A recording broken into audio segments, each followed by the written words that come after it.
Welcome to FT Expression Show. My name is Stacey B. Today, we're going to talk to a lady named Carl. She has an organization called the Carl Adams Foundation, and we're going to talk about domestic violence and how to affect the kids that are involved in the middle of domestic violence. Welcome to Adams. You have a foundation. Yes. Can you tell me about your foundation? Yes, it was the Carol Adams Foundation, and it was created to help women and children who've been impacted by domestic violence. Now, domestic violence could come under a line of things, and verbal abuse, is that classified as well as domestic violence? I want to get in more details because I did do your walk with you with domestic violence, but I was also attended one of your speeches, and I didn't realize about the kids that be there to see domestic violence. Yes. But is there a statistic that most kids that see it will also do it, repeat the pattern? Well, they're going to either be a victim or a batterer because they're in the environment. And so children, they absorb whatever's in their environment, and so they mimic the relationships that they see their parents have. So when we talk about physical aggression, verbal aggression, bullying, all of those things fall under the umbrella. And so those children will pick up those behaviors, and either they'll tend to exert them because they don't want to be a victim, or then girls may assume that because they saw their mom go through these steps that it's okay for a man to push on them. And even boys, because we do have a lot of men who are victims also, but the numbers are skewed because it's so underreported. But the children, well, it impacts them to such degree that it impacts their relationships also, when it comes down to trust in other people, because when they see their mom and their dad going through this and not really knowing what the underlying issues are, and being afraid to be away from home because they need to feel like they have to protect mom or dad from whoever the batterer is. So it does have a significant impact on the children. Yes, I didn't ever think about the kids, but sometimes now you see that when a father also might do the suicide, he'll take the children as well. But as a family member dealing with that and knowing that we cannot talk them out of the situation, sometimes we might go negative and talk, how can we handle it? Or learn how to deal with that when we want to save them. Well, we have to learn what resources are available that are out there to help people that are involved in domestic violence instances. And we must learn not to get on the bandwagon because people are sick. So when people are sick, they act out of character. And when I talk about out of character, people are suffering with mental illness, substance abuse, and those things. Well, let's say mental illness. If you don't take your medicine, then you're acting out of character. So this behavior is uncontrollable, and that person needs help. So when we look at the whole umbrella, we need to know what's the root cause of the violence. What's causing this person to act out of character, and then to try to get them help for that. And in the old days when somebody acted out of character, or a child that was they would say, well, they're slow, it's okay, just they'll be all right. But we need to not sweep it underneath the rug. We need to address the issues, and we need to get help for the individuals, and so that they can be healthy and be whole. And specifically when we talk about them being in relationships, because if a woman meets a man meets a woman and she's bipolar, and he has no idea, and she acts one way, and then they get married and have kids, and then we have this behavior that's been out of character. And how do he relate to that?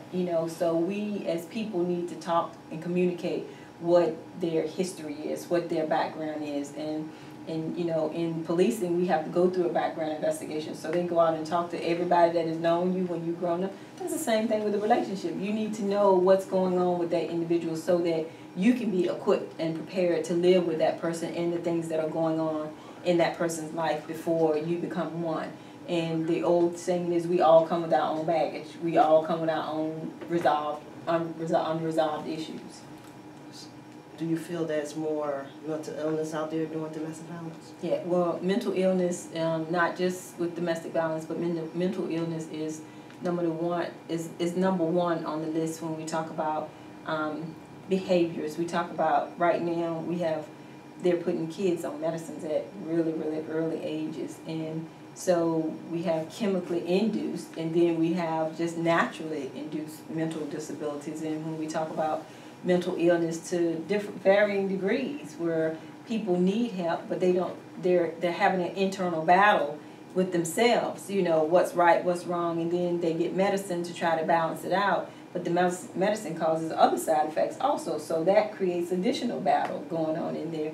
And so, you know, we have people walking around and they're really taking time bombs, and that one thing that pushes them over the edge, and we have no idea the internal battle that's been going on with them. So yes, mental illness is one of the top priorities going on in the world, you know. And if you remember back in old days when people went off to the military and they came home and they would say, well, there's shell shock, post-traumatic stress syndrome, you know, we have people who haven't gone off to war but are still suffering from that because they've witnessed crime in the community, or they've had a significant event happen in their lives, and they're not back to that balanced ground that they were before. And so either they've been diagnosed with the unbalancedness to take medicine, or some people are never diagnosed and they're walking around, and it's really they're walking around on eggshells, and just that last thing might just, you know, send them off in a different direction. Now, when you find out that children have been in a household with domestic violence, do the state help them go get help, the counseling children, or the other parent have to try to figure out how to get them help? Well, it's important for the parent to push it, because whoever the custodial is, that's the person who has the children in their care and custody. And I feel that it should be court mandated. If a child loses his parent to domestic violence, homicide, they should automatically go through therapy and through counseling. There's a group out there called Child Savers, and that's specifically what they do. So if we have a domestic violence, homicide, or a child is a part of any traumatic incident, Child Savers will come along and they will start the sessions right away that night, so to help the child get back to some normalcy. But sometimes we have to think about adults, because African American people tend to shy away from therapy and psychologists. And so if those are the people who are caring for those babies won't get it, because that's not what the people believe in. But we're at a state here where we know that therapy and counseling does help, and the sooner the better. And so we have to have people in the court system to be proactive with those caretakers, and to mandate that those children get that care and that custody, that counseling right away, in order to try to help them come back to some normalcy and to help them have a healthy life, you know, after that. Yes. Now, what about the women that don't really classify themselves as being domestic violent, but they call you to the house for that moment, and then you be going back there often, but they feel like they're really not being violated or being a domestic violent victim? They don't see that. Right. Well, because of their understanding of what a healthy relationship is, and the environment that they've grown up in, what they've seen, you know, because people believe what they see, you know, and experience. So if they witness their parent or their mom going through it, then they think it's really okay and it's not that bad. But like you said, domestic violence comes in different facets. You know, it could be financial, it could be verbal abuse, it could be physical abuse, it could be bullying, it could be, you know, just intimidation, just threats. And as it grows, the person gets more and more comfortable with it, because they don't feel like it's ordinary and it's been going on, so they begin to accept it. But we need to teach people that, you know, that you are a beautiful person and God made you that way, and you should have high self-esteem, and you shouldn't want to engage in conversation or be involved with someone who's going to talk down to you and talk mean to you, because you do have self-worth and you have a lot. You know, your self-worth is major because God created you and gave you that life. And I think that's where we are, where, you know, children have grown up in not good households, and, you know, even parents talk down to the children. You're not anything, you're not going to be anything. And sometimes moms do that to children. You know, you're no good because your dad's no good. You know, a dad might say talk that, well, you're no good because your mama is no good. And so when we tend to feed that negativity into our children, it becomes acceptable. And so we have to change that, and we have to feed our children positivity. Because when someone talks negative to them, that will be, you know, that's not acceptable, because that's like throwing the ball up against the wall. But then when they throw that negative, it's like through the glass and it breaks. It's like it shatters. It's like, no, this is not the way it's supposed to be. And for specifically, parents need to talk to their children about what domestic violence is, about healthy relationships, and we all should work on how to have healthy relationships, not just with significant others and spouses, but healthy relationships with our kids too, because mom needs to understand the importance of being able to nurture and to carry that child, because women are the producers of life. And that's what everybody needs to know, that all women should be respected, because life could not exist, human life could not exist without women. And so men need to understand the importance of women, not just as a loving relationship, but sons also. So, because I couldn't be here without that. So it should be an interchangeable love all the way around, and the value and the significance of each life, and we should talk about that. And I don't think we share history enough with our babies. This is where you come from. You are a part of me, and you are a part of collectively your mother and your father, even though the mother carries the child. But the significant importance of both mom and dad, because I think we've gotten away from the family. We create life together and then we split. But we can split, but we still must understand that the responsibility of both parents to care for that child and to have healthy, loving relationships for the purpose of that child. Whether you care for that person or not, we have to remember, when you decide to create a life with me, that we're going to be connected forever. And so forever, we have to learn how to get along and be on our best behavior for our children. And I think that's lost, and our children don't get to see that. And so if they don't see that, they don't know that, and they can't mimic that, because our children mimic what they see. So, and that's even with going out to school and how they deal with conflict management, their anger management. How do you resolve issues and conflict? And they resolve it the way they see their parents resolve it. My question is this. I went through a certain situation with one of my children that was in domestic violence. And I saw that when I tried to tell them they need to leave the relationship and they would not listen, and I tried to point out some positive things, that I was turning negative, where I felt like to be in it, I was ready to call him the negative names, like you said, Ben, because we raised them better than that. That's what I felt. I did them, you wasn't raised this way. Right. And if I already disciplined you, nobody else supposed to discipline Right. you. You know what I mean? Right. And as a parent, I was feeling anger inside, where I wanted to reach out to the child. But would that make me want to be domestic violence as well? Well, as mothers, we're nurturers, and we want to care for our children. And you wanted to teach him the right way, but we have to understand that when people get to the age of being able to be in a relationship, it's easy for us to say leave, but you're not in that relationship. And so even with me and my mother, I used to try to convince my mother to leave, and she wouldn't leave. And I was living there with her as a child. So when it gets to that point, that person has to make that conscientious decision to leave. But you have to remember to be a lifeline to your party, because you are the only person that they can confide in.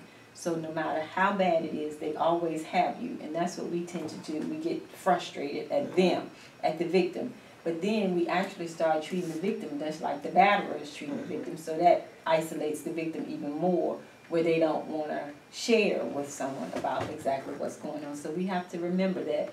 But find resources that you can share with the victim, and then allow the victim the opportunity to reach out to those resources. Because sometimes the closer we are to the situation, and especially when it comes to our kids, they're going to listen to somebody else. So it's always good to have an external resource that separates you, so that they can share that information with them, and then they will tend to hear a little bit more.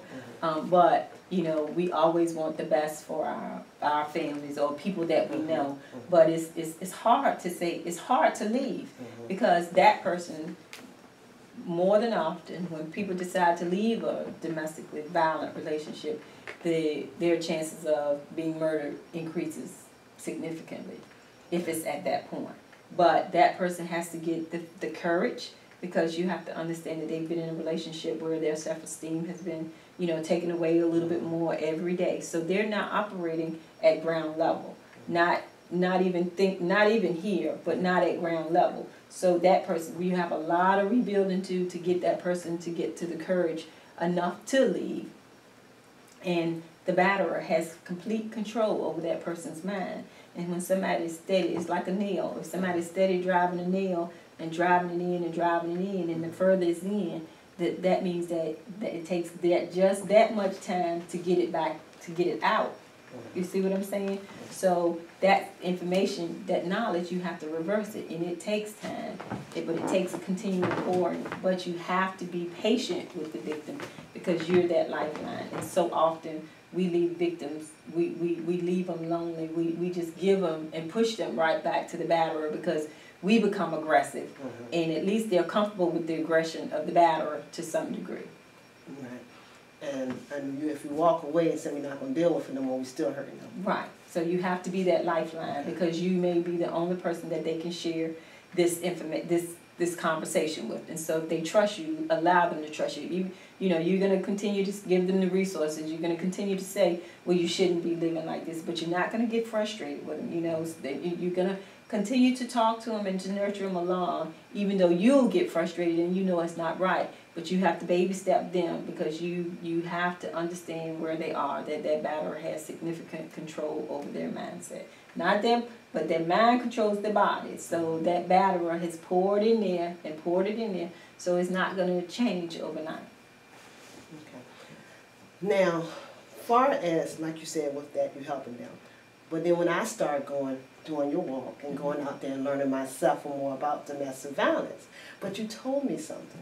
You gave me two facts. One, you said when they start fighting back, that could also be bad. Yes. When both parties is fighting back. Yes.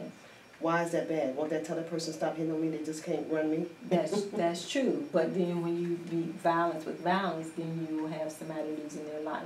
Okay. So, and you want to empower that person to walk away from that relationship, so that they can become whole, because violence gets you nowhere. So in vengeance is mine, says the Lord. And that's what you have to teach them. Okay. It's better, you know, and that's with any conflict, is the bigger person walks away. That person lives another day, and life goes on. And we see it in the street every day. Somebody was killed because they bumped somebody, and words were exchanged, and nobody could walk away. So then people had to get guns, knives, or whatever, and you don't know what that other person's mindset is, you know. And you could just say, why did you bump me? And that could have ticked that person off. So in a mutual, in a domestic relationship, just rebuild, walk away. You know, and it's so easy to do that. And the other thing is sometimes we have the tendency to you know, well, I'm going to leave you when I get such and such and such. That's not good either. Okay, so keep it to yourself, but come up with a plan. And that's what you want to teach people to do, to establish a plan, to put some money away, just a little bit of money, to have a bag outside of the house and to have some money outside of the house. So when that moment comes and they decide they want to leave, they can walk away and don't take anything, because they've already prepared. You know, if they have a job, go find themselves an apartment, set it up, and when they're tired, just walk away, and that's that. And you don't have to say one word. If you leave the state, you know, if it's really violent and you have to leave the state or something like that, you know, try to change jobs, go to another town, find a job, get yourself an apartment, set it up, walk away, and never look back. And the next thing you told me, if I wasn't right, I would not be able to help someone else. Correct. And explain that, because I was like, I'm out here trying to get the answers. I'm going to pull myself out of this situation. And then when you said that, I was like, wow, am I right? You know, it made me have to look at myself. And it was like, you know, I guess I'm not, because I want to be mean too, you know. Right, that's so, right. You know. Right, and you have to put you in check, you know, and you can't tell another woman to do something if you don't have it together, you know, and that's what I tell women all the time that want to be mentors to young girls. And like, so, you know, in order to be a mentor, that means that you have to be like Jesus Christ to the disciples. You know what I'm saying? So the disciples were out in the world, and he brought them in, and he was teaching them. And even when they saw it, they didn't believe, right? Right. So you're the same way, and you have to be a role model to any mentee that you have. So you got to have your life together. If you're living with somebody and you are fussing, cussing, and all of that stuff, that's not a good model, because you can fake it a little while you're in front of the child, but how are you going to tell that child, you know, what to do? And in a relationship, we all want love. We all want love, and we're all starving for affection.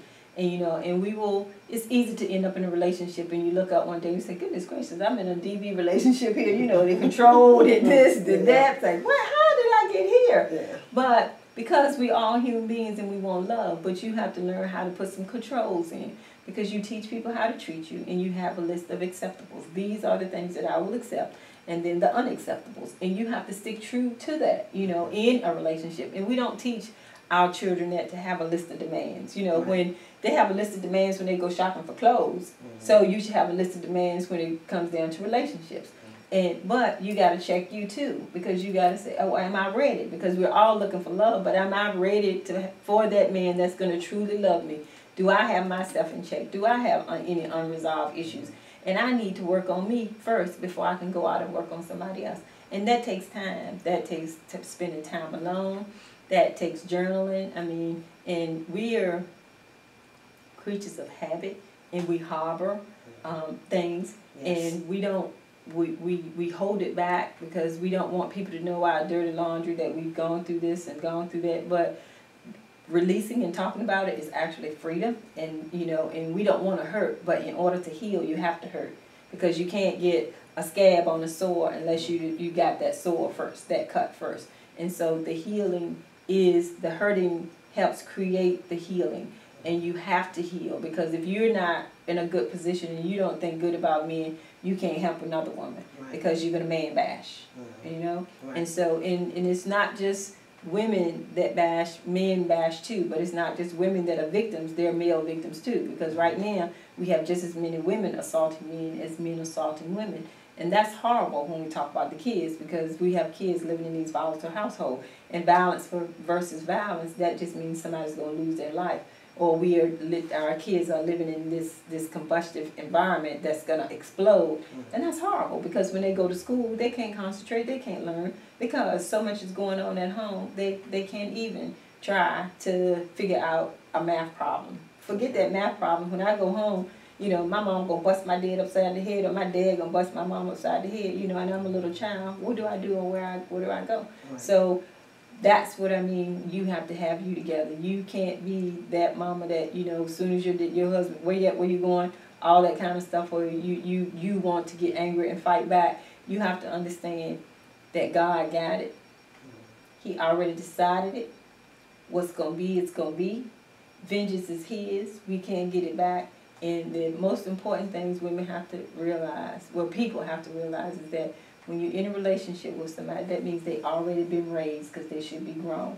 And you can't re-raise them. You raise your babies. And even when you raise your babies grow up and they do some things that you just didn't put in that raising book, right? Right. You know? But so that's the same thing with grown people. You cannot change somebody. And as women, we want to nurture everybody. We want to fix them. But we can't fix people that's broke. They have to want to be fixed, and they have to seek the help to get fixed.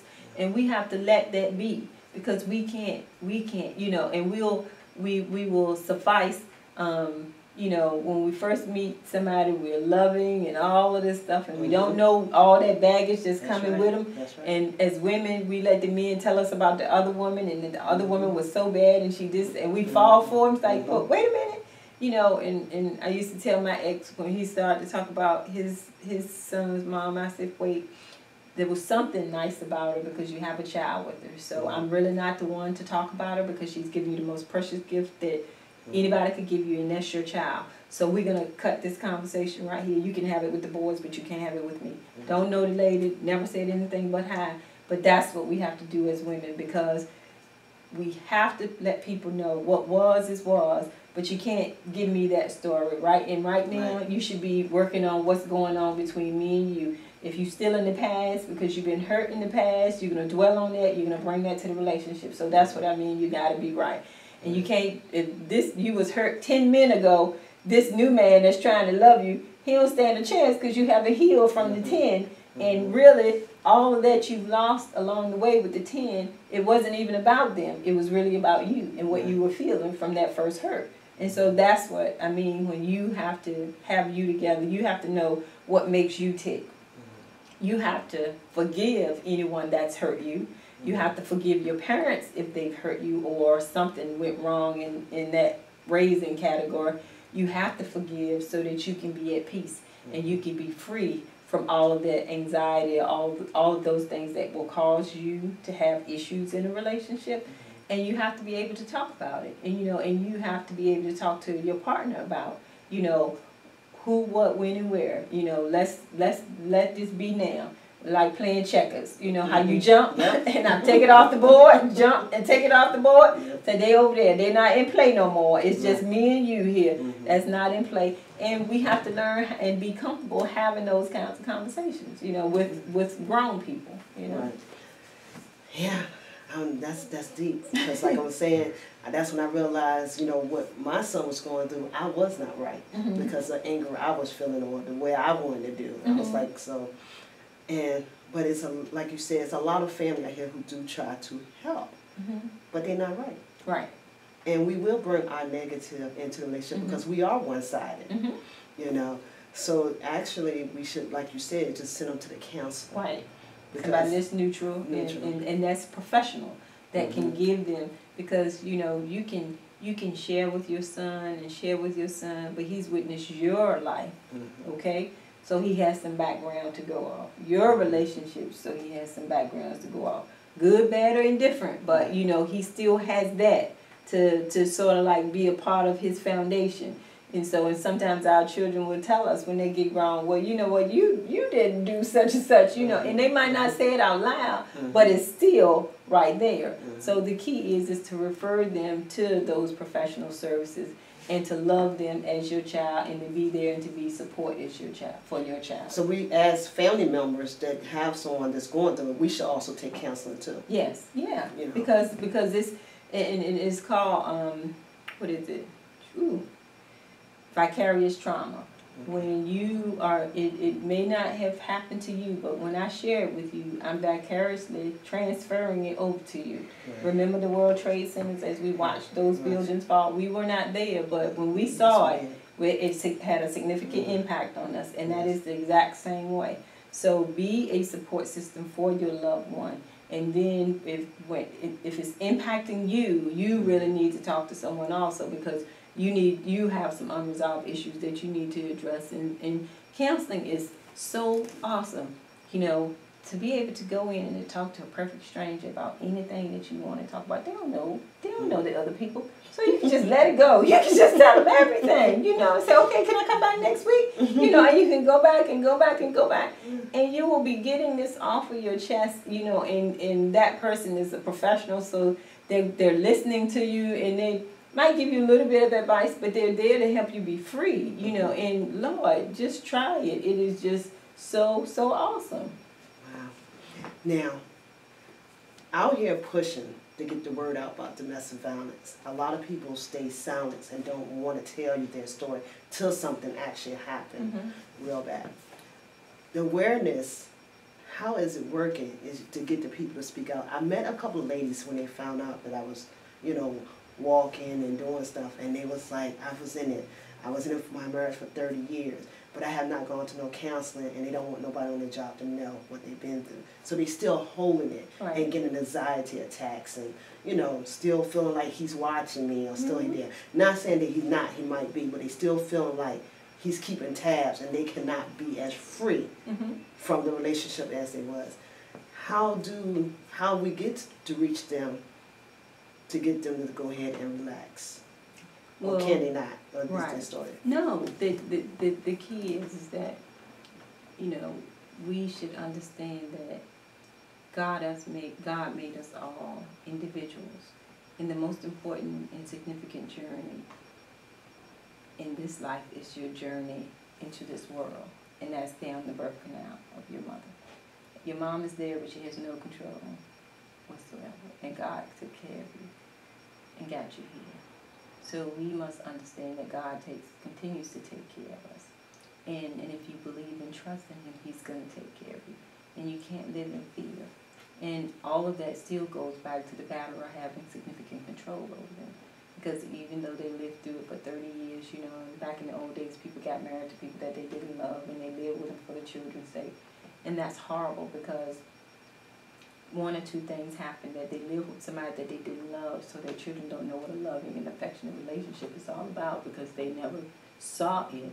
And the other pieces, or either they lived in a household where there was violence going on and aggression and arguing going on, which neither is good for those babies. And people need to understand that the importance of raising children is not about living together in one household, because it's better to be two great parents who live apart than two horrible parents that live in the same house. You know, to the rest of the world, it looks like it's a happy-go-lucky family. But those children are really like children we're sending off to Afghanistan without any weapons, because they're living in this war zone, and it's home. And it's so unfortunate, because when kids live like that, then that means that they have to seek peace in family, in the streets. So that's why we have drugs, that's why we have gangs, because our children are being pushed from home to the streets because they're looking for people to love them. You know, and I can say that, you know, even with my mom and my dad, they knew nothing about me, because they had their own issues going on. They didn't know what my favorite color was. They knew nothing about me because they had their own issues. And I want parents to know that, is that when you are in a relationship and you're not happy and you don't know who your children are, and your children don't really know who you are, because there's a disconnect there, because you're busy trying to survive in this domestically violent relationship you're in, and you have to worry about you, so your children are forsaken, and that's not the way it's supposed to be. And children living in a domestically violent household, that's direct child abuse. You know, we don't want our children to be around secondhand smoke, but we have them on the front line or to fight with their parents every day. The two people who created them, the two people who's supposed to nurture them, the two people who's supposed to care for them and protect them for the rest of the world.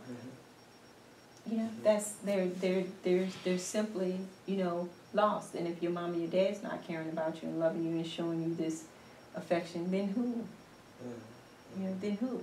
And so then we have children who go out in the street, and anybody that be's nice to them, the next pedophile, or they get into a relationship with someone who's nice just a little bit, and then they're mean the rest of the time. And so because they want love and affection so bad, they will sacrifice that 10% to get a little bit, and then the other 90% mean and negativity. And that's what people and parents need to understand, that, you know, when you decide to bring a child into this world, you're responsible for that life, and until it doesn't breathe anymore, because parenting doesn't stop when your children turn 18. And that life comes before yours, actually, because you created that, and so that should always be put first. And I think sometimes parents forget that, that when they bring babies into this world, that's their number one priority. Yes, because like you said, we're trying to live, trying to survive, and go through what we're going through. We're trying to go out there and date. And be in that club. Yes. But that child, those children come first. That's first, automatically first. Now, support in domestic violence. We have the Walk in October. You have the Gator. Couldn't we see more bigger support for that? I mean, this is a serious thing. Every day is somebody being battered. And is it that we don't want our face to be recognized in that situation? We don't want nobody to know that I've been in it, or I know somebody been in it, or is we just trying to hide, still be in secret? What do you think? Why the support is not coming out as much for that? Well, I think peer pressure. And everybody's concerned about what everybody else thinks about them, or what everybody's going to say. And I can tell people that the percentage is very, very high whether people talk about it or not. But if you talk about it, that's the first step to get help. Or if you come out to the events, those are other opportunities to come out and to get some help or to get some resource information. And that's why we created the fashion show, Strutting for DB fashion show, is to empower women, and for women to get out and to walk bold, to strut boldly about domestic violence. And the fashion show is for women, men, and children, and for families. But we want people to see that it's not just about the walk in October, but we can boldly talk about domestic violence, because it's about education and awareness. And, you know, the key to resolving and solving domestic violence is talking about it. We don't need scientific research. We already know it's about healthy relationships and family relationships and talking about it. If two people are in a relationship and they're not happy, talk about it and resolve it. It's not fighting about it, you know. So we do need people to come up and to step up and to be proactive about domestic violence. We need the churches. We need the schools. We need everyone to be putting forth this information to promote awareness around domestic violence and not to be tiptoeing around it, because it's not getting any better. And because even the celebrities are being yes, domestic violence. Right. We see that, and you know they even denying it. Right, and that's the horrible part. And when we talk about people that don't want to talk about it, it's kind of ironic that the first domestic violence homicide was Cain and Abel, and that was with the first family. So the rest of us was bound to be doomed. So there's no reason to be shamed, you know. And if God still had it written that Cain killed Abel, then if there's no shame there, and God revealed all. So why do we as human beings think that we can conceal? And with Adam and Eve in the garden, when they bit that apple and they covered themselves up, God already knew and he could see. So nothing is hidden. And that's what people need to understand. Nothing is hidden from God. So no humans have the ability or have the authority to judge another's life. But sharing and talking about it, if you have been a prisoner of domestic violence for any amount of time, the most rewarding piece is to say it out loud. And even if you have to say it out loud to yourself in the car, and that is so empowering, and that creates this avenue of freedom. And that person is taking back their lives, because the longer they keep silent, they're actually empowering the batterer and giving that batterer more and more control over their lives. So the key is to talk about it and take your life back, and don't allow someone else to have control over you, because that's what we do when we keep things in silence and in secret. And it's just like sex assault or rape. And it's a horrible thing. It's a horrible thing. But you know what? If it happened and God wakes you up every day and gives you the opportunity to talk about it and to do something different, your life has purpose, and that may be the root of your purpose. So as long as you continue to hold it in, you're not going to grow, and you're not going to move forward in the Word as to where he wants you to be. So everybody must understand. Like with my situation, I could not say anything. It was my mom and my dad, but you know what? I'm one of those children that you talk about. So I lived it, and I know what it's like. And it's not fair, because I really didn't have a childhood, because, you know, all of my life I lived through the beatings and the fightings. And then with my father taking my mother's life when I was 17 years old, and I had to look after my sisters. So I really have not had any teen life, any 21 life. I had my first child when I was 21, so I really didn't have the time to be a young woman, footloose and fancy free, because of the way the events in my life played out. And a lot of people are that way. So then we have to look at, I was pushed towards law enforcement by a higher authority than me, but then you look at other families or other kids who may have taken drugs or become alcoholics, because something like this would have such an impact on your life. And where my life, I could be stuck in 1980 and drinking and still sobbing about this thing that happened to me, or I could be where I am now, where I boldly talk about it, and I'm creating avenues for others to talk about it, or to just do something about it, you know. And that's what my foundation is all about. You know, we have the fashion show, we have the gala, we have the walk, we're going to have a golf tournament. Next year I want to have like a family concert, because I want families. This domestic violence is about family, and it's about healthy family relationships. And I also partnered with the health department, so I'm going to be teaching the young mothers parenting sessions, and I'm going to start my first sessions on April the 27th at Kinfolks in Mosby Court. So young mothers can come over, and we're going to do these 16 sessions, and it's about who you are and how you parent, but you have to identify with self, like what we talked about before, because who you are inside is going to come and exude, and it will be transferred over to your child. whether you're broke or whether you're not broke, whether you're healthy, whether you're happy or unhappy, whether you love yourself or you don't love yourself, all of that's transposed onto your child. And healthy relationships. And in order to have a healthy relationship, everybody has to be healthy. And mama has to be healthy to carry a healthy, to bring a healthy baby into this world.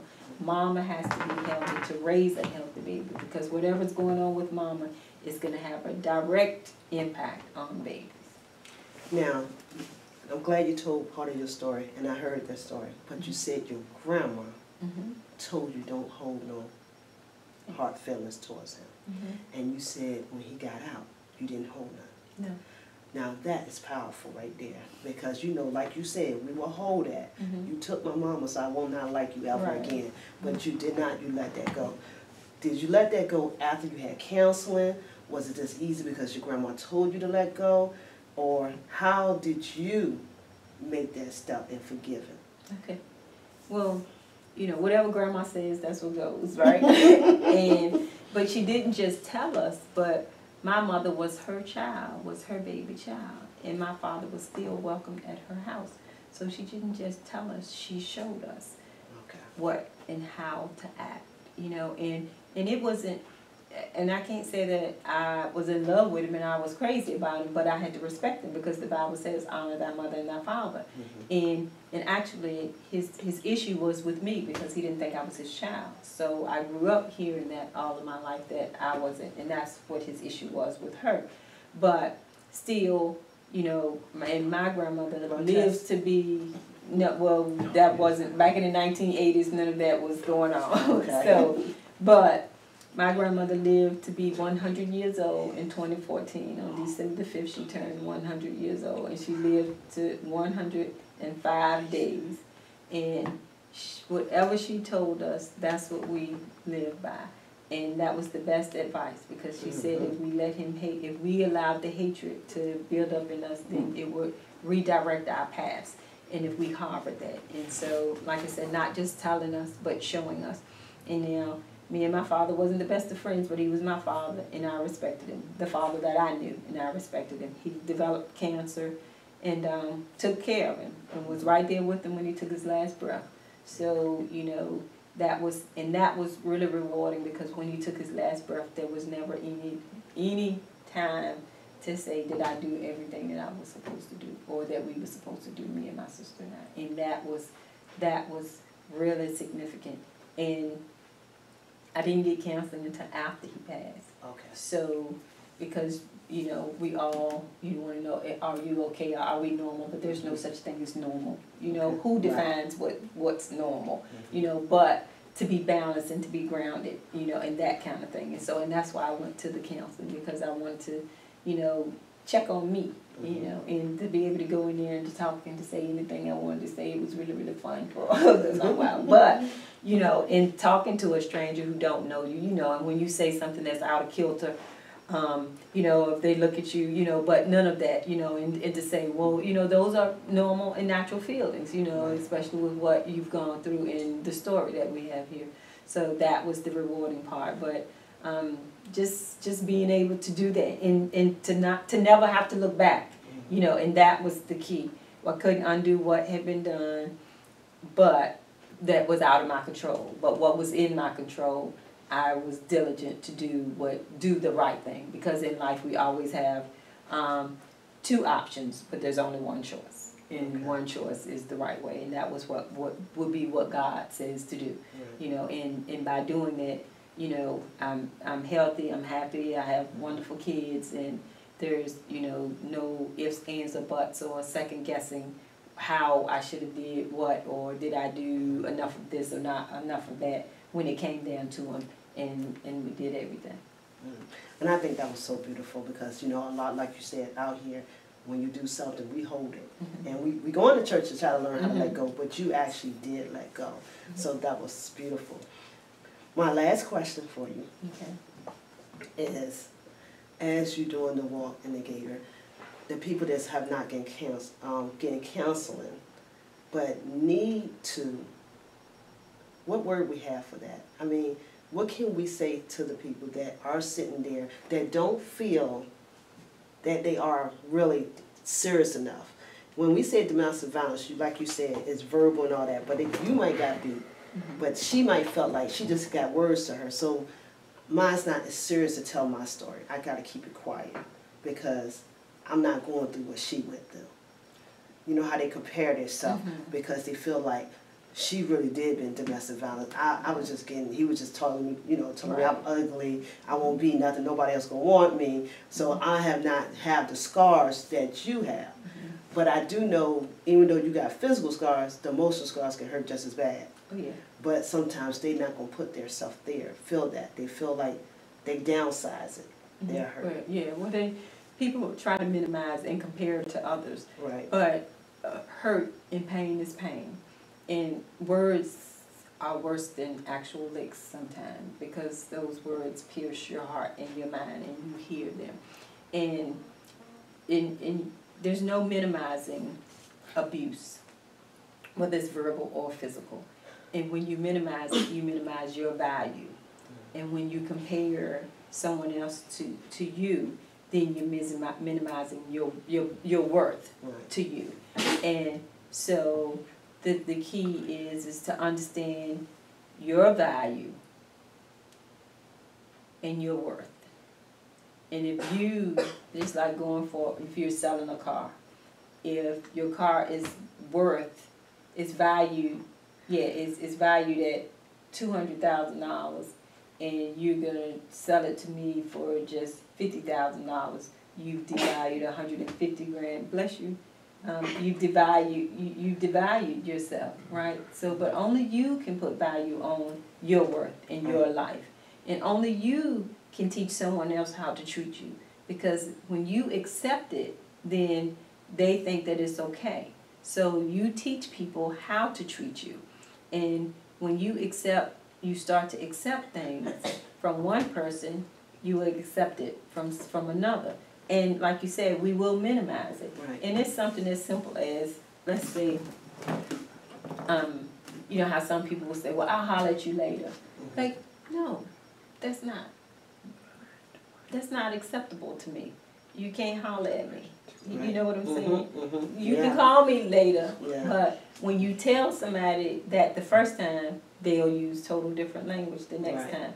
And so that's how we have to do with verbiage that we receive and it's not acceptable, but you have to be tuned into that and you can't accept it. And women should know and men should know that when you're in a relationship with someone and if you're demanding a lot and they don't have it to give, they're going to move on to somebody else that will accept it. So they have to put in work, you know, and if it's a lot of work and too much work for them, they'll go on. But you have to dictate your value and your worth, and you have to create your list of acceptables and unacceptable.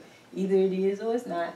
And, you know, if you can't work with it, then I'll see you later. It was nice knowing you, but you still have this great relationship, and that person's taking those bad habits on and giving them to somebody else. You know, and so we, as people, as human beings, we teach other people how to interact with us. It's not a cookie-cutter process. You can't treat me like you treated the last woman. And if so, it didn't work with the last woman because you're here with me now. So, you know, and I have to let you know these are Carol's rules. And if you can't abide by them, then you just have to go, you know. And that saved me some time and you some time. And wasted time. Right. Well, thank you for coming. Just enjoy.